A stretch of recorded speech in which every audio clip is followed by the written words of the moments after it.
নমস্কার বন্ধুরা, যুবসাথী প্রকল্পের টাকা কারা পাবে না? 20 বছর 11 মাস হলে কি হবে? ফর্ম বাতিলের হাত থেকে বাঁচার উপায়। আপনার বয়স কি 20 বছর 11 মাস?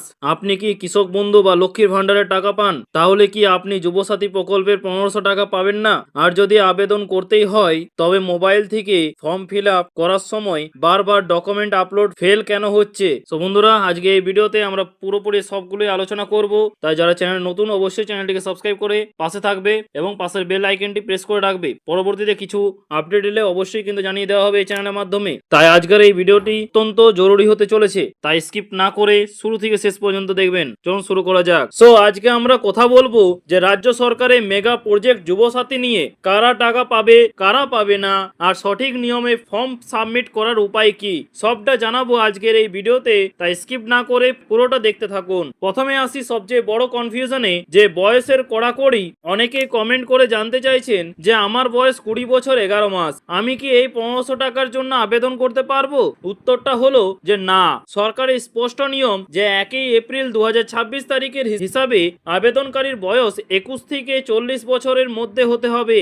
অর্থাৎ এই তারিখের হিসাবে আপনার বয়স যদি একদিনও কম হয় বা 20 বছর 11 মাস 29 দিনও হয়, আপনি এই মুহূর্তে যুবসাথীর টাকা পাবেন না। আপনাকে পুরো 21 বছর কিন্তু পূর্ণ হওয়ার পর্যন্ত অপেক্ষা করতে হবে।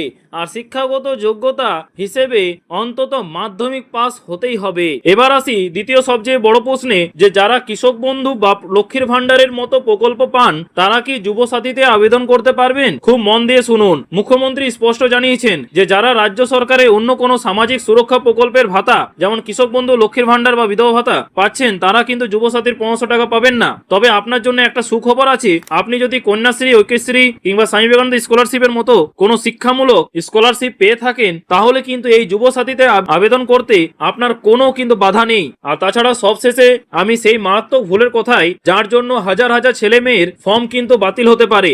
আপনারা অনেকেই মোবাইল থেকে ডাইরেক্ট অরিজিনাল ডকুমেন্টের ছবি তুলে পোর্টালে আপলোড করেছেন আর বারবার আপলোড ফেল দেখাচ্ছে। তাহলে সঠিক নিয়মটা জেনে নিন। এক হচ্ছে সেলফ অ্যাটেস্টেশন। ঠিক আছে, অরিজিনাল ডকুমেন্ট যেমন মাধ্যমিকের অ্যাডমিট, মার্কশিট, আধার ও ভোটার কার্ড সরাসরি আপলোড করবেন না। প্রথমে সেগুলোর পরিষ্কার জেরক্স করুন, এরপর জেরক্সের নিচে নিজের সই করুন। চাইলে ওপরে সেলফ অ্যাটাচ লিখে দিতে পারেন। আর দুই হচ্ছে সঠিক সাইজ ও ফরম্যাট। এবার ওই সই করা কাগজের ছবি তুলুন। গুগলে গিয়ে জেপিজি বা পিডিএফ কনভার্টার দিয়ে ছবিগুলোকে পিডিএফ ফরম্যাটে বদলে নিন। মনে রাখবেন, ফাইলের সাইজ হতে হবে 300 কেবি এর নিচে, মানে 270 বা 280 কেবি রাখলে সবচেয়ে ভালো। আর তিন হচ্ছে ছবি ও সিগনেচার। পাসপোর্ট ছবি এবং আপনার সইয়ের ক্ষেত্রে ফরম্যাট হতে হবে জেপিজি এবং সাইজ হতে হবে 50 কেবি এর নিচে। মোবাইল ব্যবহারকারীদের জন্য প্রো টিপস। এক হচ্ছে মোবাইল থেকে ফর্ম ফিল আপ করার সময় ব্রাউজারের ডেস্কটপ মোড অন করে নেবেন, তাহলে কাজ করতে অনেক সুবিধা হবে এবং কোনো এরর দেখাবে না।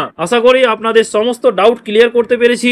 এরপরও যুবসাথী নিয়ে আপনাদের আর কি কি প্রশ্ন আছে এখনই কিন্তু নিচের কমেন্ট বক্সে লিখে জানান। ভিডিওটি ইনফরমেটিভ মনে হলে একটা লাইক করে বন্ধুদের সাথে প্রচুর পরিমাণে শেয়ার করো, যাতে তারাও এই ভুল থেকে বাঁচতে পারে। আর রাজ্য সরকারের এরকম সব প্রকল্পের জেনুইন আপডেট সবার আগে পেতে চ্যানেলটিকে অবশ্যই সাবস্ক্রাইব করে বেল আইকনটি প্রেস করে রাখুন। দেখা হচ্ছে পরের ভিডিওতে। সবাই ভালো থাকবেন। ধন্যবাদ।